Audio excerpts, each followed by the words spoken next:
ദേടാ വെറുതെ അവല് തന്നെ കഴിക്കാതെ പഴം കൂടെ കൂട്ടി കഴിക്കും.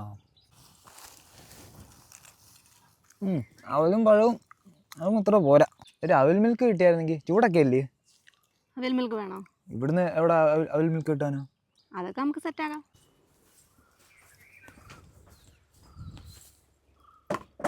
തുടങ്ങിയാലോ? ആ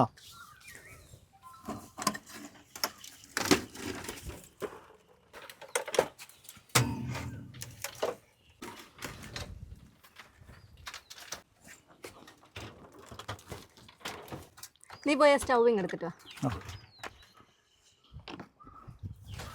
സ്റ്റൗ റെഡി.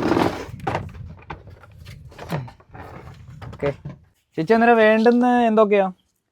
എന്താ അവല്, പാളയംകോടൻ പഴം, പഞ്ചസാര, കപ്പലണ്ടി, പിന്നെ ദാ പാല്.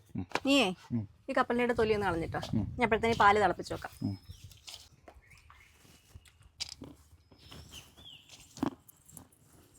പാല് തിളച്ച് കഴിഞ്ഞിട്ട് നീ ഇതൊരു തൊലി കളഞ്ഞു കഴിഞ്ഞില്ലേ? ഇത് പോണ്ടായോ? ഇങ്ങോട്ട് വാ.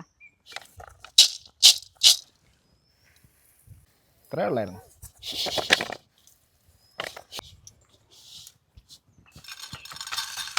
ഇനി നമുക്കേ ഈ അവലൊന്ന് വറുത്തെടുക്കാം.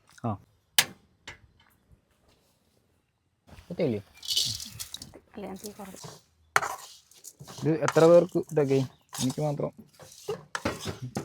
2 പേർക്കും കഴിക്കാം, പിന്നെ അധികവും വരും. അധികം വേണം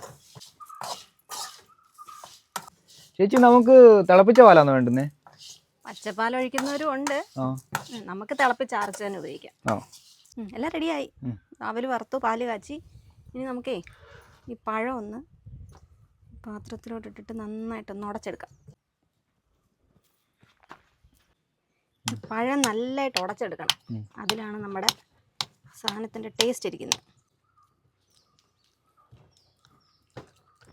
ഇനി ആവശ്യത്തിന് പഞ്ചസാരയും കൂടി ഇട്ടിട്ട് മൊത്തം ഇടണോ? മൊത്തം വേണ്ട, നമ്മുടെ മധുരത്തിനനുസരിച്ച് മതി. വേണ്ട, പഞ്ചസാരയും പഴം കൂടെ നന്നായിട്ട് മിക്സായി. നമുക്കിതിലേക്ക് ആവശ്യത്തിന് അവലിട്ട് കൊടുക്കാം.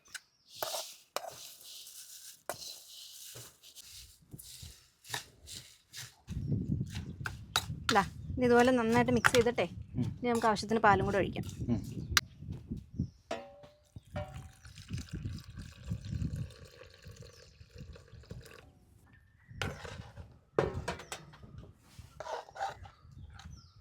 ഇനി ഇതിലേക്കേ കപ്പലണ്ടി ഇടാം.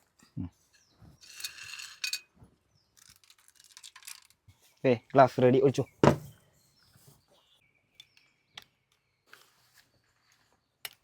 കഴിക്കില്ലേ? ഒന്ന് ഗാർണിഷ് ചെയ്യട്ടെ.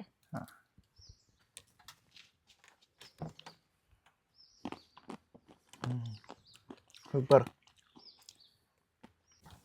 എന്നാ ഇത്രേ ഉള്ളൂ, വളരെ സിമ്പിളാണ്. നമുക്ക് ഇടയ്ക്കിടയ്ക്കൊക്കെ ചൂട് സമയത്തൊക്കെ ഉണ്ടാക്കി കഴിക്കാം.